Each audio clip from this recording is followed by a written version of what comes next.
¿Qué tal, Gabriel? Buenas noches, ¿cómo están? Muy bien, bien. Un día que es histórico, una jornada histórica, pues se presentó un nuevo Código Penal sumado a una ley de responsabilidad penal juvenil.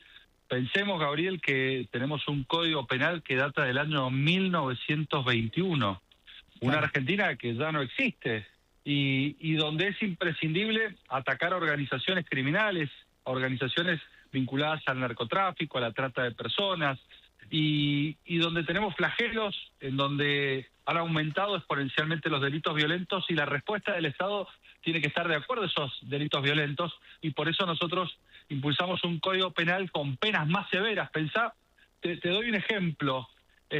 Tenemos un Código Penal que en el caso del homicidio prevé penas que van entre los 8 y los 25 años, y Claro. donde el promedio en el caso del homicidio la pena es de 11 o 12 años, y nosotros creemos que hay que elevar las máximas y llevarlas ya hasta 30 años, y además otra de las cuestiones que nos parece imprescindible corregir es que las penas sean de cumplimiento efectivo, porque en la República Argentina las condenas con penas menores a 3 años son de cumplimiento condicional, de ejecución condicional. Y con este nuevo código, el 82% de las condenas van a ser de cumplimiento efectivo, en donde se van a agravar las condenas por delitos de corrupción en el caso de que los autores, por ejemplo, sean el presidente, el vicepresidente, gobernadores, ministros, porque nos parece que en los más altos niveles de responsabilidad tiene que ser mayor la pena que se les imponga, en donde se establece la imprescriptibilidad de los delitos. Claro. ¿Por qué? Porque, por ejemplo, Gabriel, hoy, por el transcurso del tiempo, vos te liberabas de la posibilidad de cumplir con una condena. Y si eventualmente en el tiempo te aprendían y transcurrían, por ejemplo, 10 años, esto te liberaba de rendirle cuentas a la justicia. Nosotros creemos que cuando se trata de delitos graves, cuando se trata de delitos violentos, no importa el tiempo en el cual te aprenda la justicia, cuando te llegue el brazo de la justicia, Exacto. inmediatamente te tiene que poder juzgar, y no puede ser una excusa el paso del tiempo en el caso de homicidios, en el caso de violaciones, en el caso de otros delitos violentos. Ministro, a mí me gusta muchas veces hablarle a la audiencia que está del otro lado. Sí, Nosotros a veces damos por sentado un montón de cosas que por sí, ahí la claro, gente por no, supuesto. no la sabe. Y siempre, como la radio, toda la vida ha sido un medio de comunicación para que la gente se entere de cosas. Yo le voy a hacer una pregunta obvia, pero necesito hacérsela. Sí. Este nuevo Código Penal que usted está describiendo, con algunas características de las más importantes, igual le voy a preguntar algo más en un rato, ¿esto debe pasar por diputados, por senadores, debe ser aprobado o automáticamente, yo la sé la respuesta, pero contémoselo a la gente, o automáticamente Claro, queda por instalado? Es muy buena la pregunta, Gabriel, porque claramente las leyes penales necesitan de su aprobación y necesitan del trámite legislativo, pasar por ambas cámaras, tanto por diputados como Exacto. por senadores, y posteriormente ser promulgadas por el Poder Ejecutivo. Es uno de los pocos casos, uno de los 4 casos que la Constitución no permite que, por ejemplo, se dicten decretos de necesidad de urgencia. Tiene que ser el Congreso el que lo establezca y el que lo sancione, pero nos parece que es una discusión imprescindible. Nosotros hemos visto cómo este año el Congreso se ha enredado en discusiones que han buscado torcer el rumbo económico del gobierno y quebrar el superávit. Bueno, esta es una de las discusiones imprescindibles que el Congreso tiene que dar, que el futuro Congreso, ese Congreso que va a asumir a partir del 10 de diciembre, necesariamente tiene que dar, porque los argentinos están reclamando una respuesta, están reclamando penas más severas, están reclamando que aquellas personas que comprenden la criminalidad del hecho y tienen 13, 14 o 15 años puedan ser juzgadas y eventualmente puedan ser condenadas, porque hoy la ley establece una de las edades de imputabilidad más altas de Sudamérica, o de América, porque solamente Cuba tiene una edad de imputabilidad como la que tiene la Argentina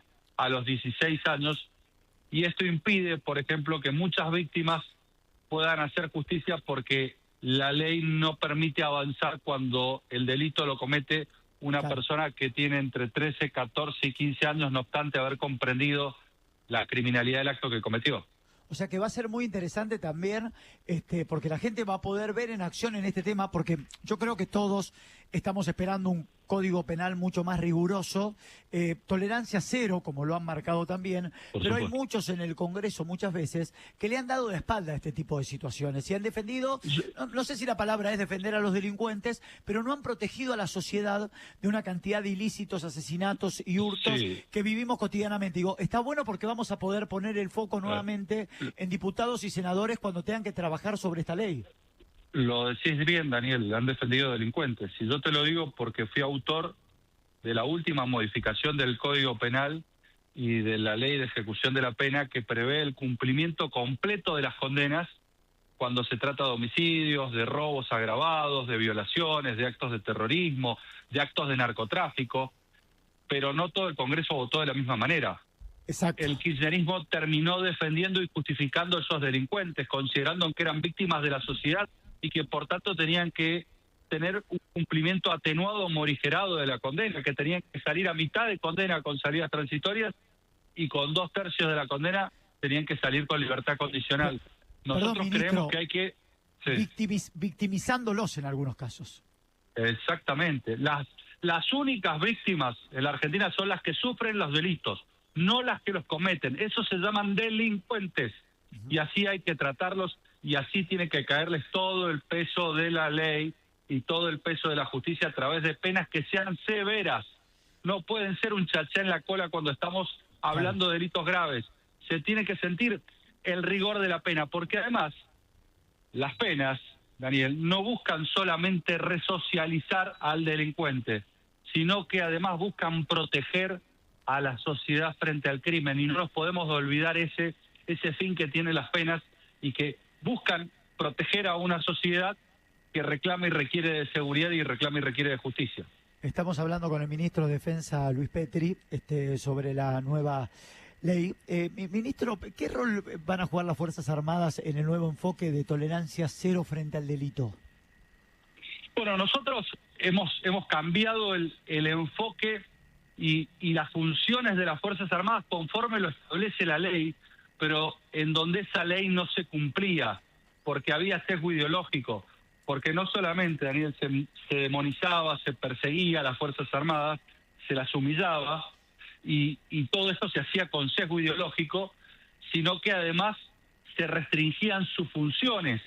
Las Fuerzas Armadas están para defender a los argentinos, para custodiar los intereses vitales de la patria, en donde la integridad territorial, la soberanía es la que se pone en juego, y por eso nosotros decimos, es la Fuerza Aérea la que tiene que controlar y custodiar nuestro espacio aéreo, es la Armada la que tiene que garantizar nuestros recursos hídricos en el mar argentino y en la zona económica exclusiva de la República Argentina, que tiene un extenso litoral marítimo, y es el Ejército el que tiene que controlar y custodiar las fronteras, complementando las tareas que hace la Gendarmería, para reforzar los esfuerzos del Estado para proteger y defender a los argentinos, y por eso nos parece muy importante que estén en las fronteras, que custodien nuestros cielos y que naveguen en nuestro mar argentino para proteger los recursos hídricos de los argentinos.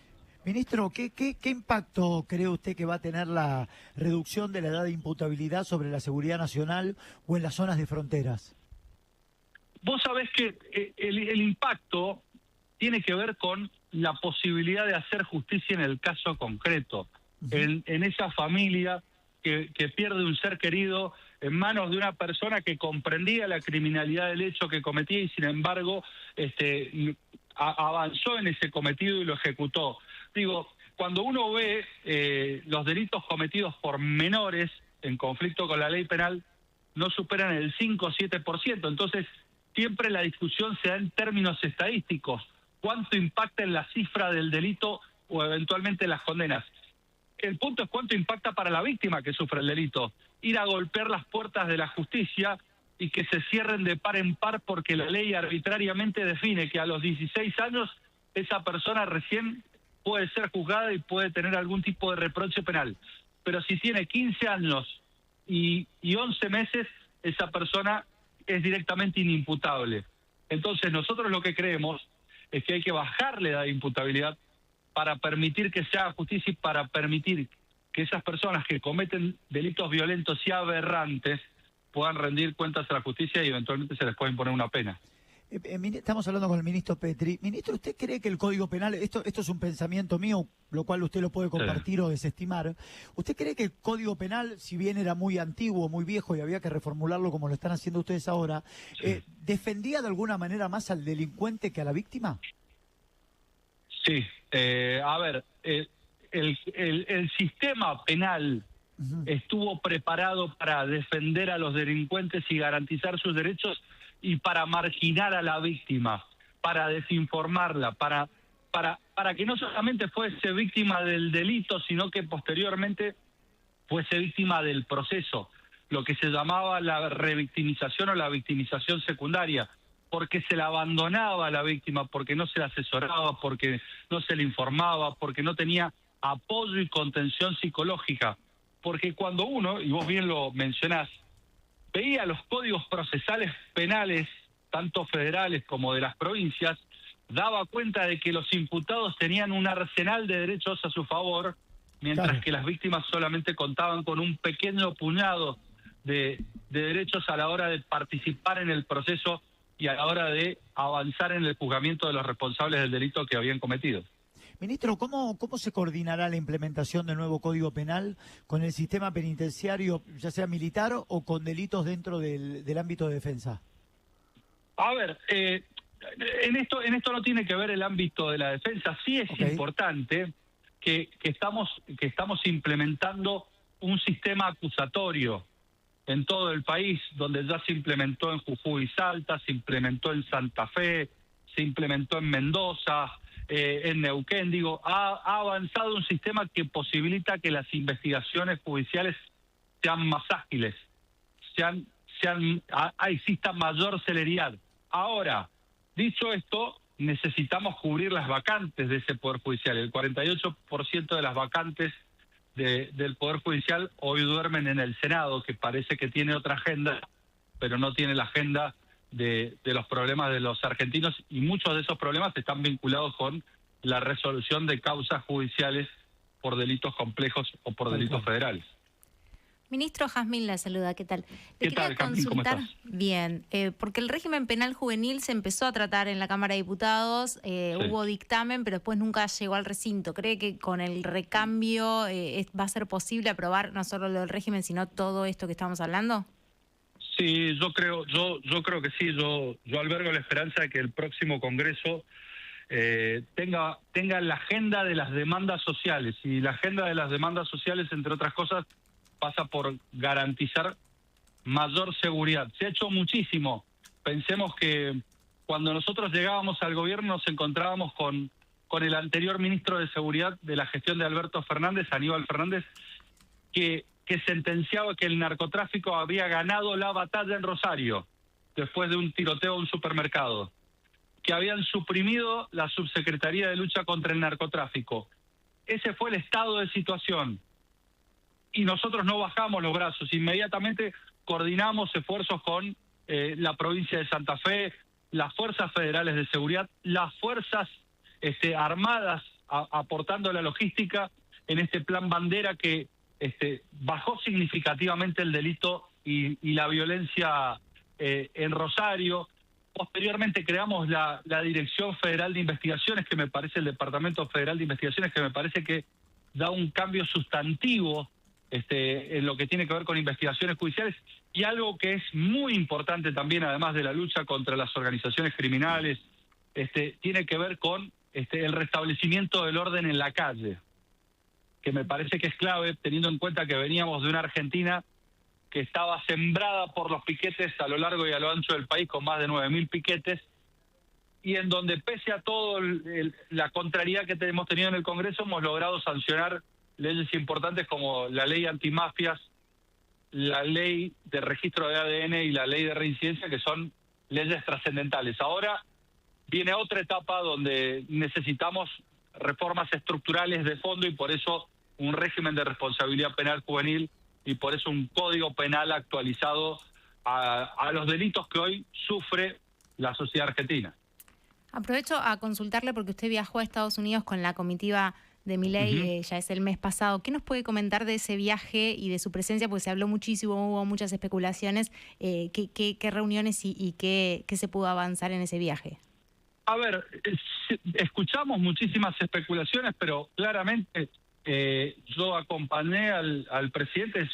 Un ministro es asesor del área en la cual ejerce su ministerio. En mi caso, el Ministerio de Defensa. Yo lo acompañé al presidente en reuniones bilaterales, además de participar en Naciones Unidas en agendas que tenían vinculación, por ejemplo, con la seguridad marítima, teniendo en cuenta que nosotros tenemos problemas más allá de la milla 200, con flotas pesqueras que en algunos casos buscan ingresar en la zona económica exclusiva, y a partir de allí hemos reforzado el control y vigilancia en estos 2 años. Pero básicamente lo que nosotros, o lo que en mi caso fui a hacer, es acompañar al presidente en la comitiva, asesorarlo en materia de defensa, lógicamente, en un mundo que hoy está en guerras. Digo, la invasión de Rusia a Ucrania, el conflicto de Medio Oriente, el respaldo que la Argentina ha dado a Israel de manera expresa y enfática en todo y cuanto foro nos ha tocado participar, y la condena, por supuesto, jamás. Ministro, le robo las últimas 2 respuestas, no le quiero sacar demasiado tiempo de su agenda. Ayer trascendió que el presidente Javier Milei habilitó por DNU el ingreso de tropas de Estados Unidos al país para hacer ejercicios militares en conjunto. ¿Me explica, esto sí se los pido para mí también, a mí y a la audiencia, qué significa esto y si es así? Básicamente de lo que se trata son ejercicios normales que nuestras Fuerzas Armadas realizan con otras Fuerzas Armadas. Por ejemplo, nuestra Armada acaba de completar un ejercicio en Estados Unidos que es el ejercicio UNITAS. Para eso se reclama una ley del Congreso y ante la ausencia de la ley, en este caso, sí se permite, por ejemplo, que se puedan dictar decretos de necesidad y urgencia. Básicamente, te lo digo, son ejercicios que normal y habitualmente se realizan y que hacen al adiestramiento operacional de nuestras fuerzas, pero que claramente son ejercicios que todos los años se vienen realizando de manera periódica y sistemática, y ante la imposibilidad que el Congreso lo trate, justamente el presidente dictó un decreto. Ministro, la resolución conjunta 63/2025, esto habla de manera escalonada reacomodar un poco los saberes de las Fuerzas Armadas. Bueno, no, nosotros, a ver, pensemos que cuando asumíamos el gobierno, el anterior gobierno en época electoral anunció un plan platita y la equiparación de las Fuerzas Armadas. Sí. La realidad fue muy distinta. La realidad fue que cuando asumió Alberto Fernández, la diferencia que existían entre las Fuerzas Armadas y las Fuerzas de Seguridad en términos salariales era del 17%, y cuando se fue del gobierno, esa diferencia se había amplificado al 25% por el efecto de la inflación y por el efecto del blanqueo de algunos ítems que se habían hecho a las fuerzas de seguridad.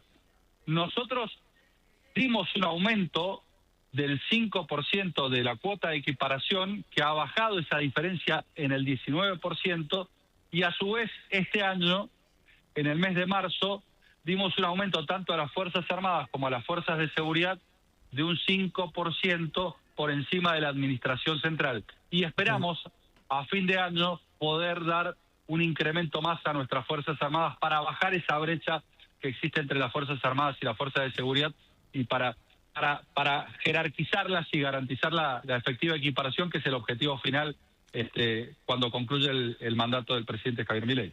Ministro, la última y de cara a las elecciones, ¿preocupa la situación que se vive en torno al diputado Espert? Bueno, claramente ha ocupado la agenda de las últimas 48 horas, y para esto es imprescindible ser contundentes, para esto es imprescindible dar todas las explicaciones, no dejar grises y no dejar dudas, y me parece que el diputado Espert tiene que hacer las aclaraciones para no dejar margen de duda respecto de cuál es su intervención en este caso, de cuál ha sido su relacionamiento con esta persona con la cual se las indica, para llevar tranquilidad y fundamentalmente para llevar la verdad respecto de estos hechos, porque me parece que es importante aclararlos, y aclararlos con total profundidad para dar certeza que es lo que hoy la opinión pública está reclamando. Ministro, siempre es un placer charlar con usted. Le agradezco mucho y gracias por la extensa charla. Muy amable. Un abrazo grande para ustedes. Que esté usted muy bien. Bueno,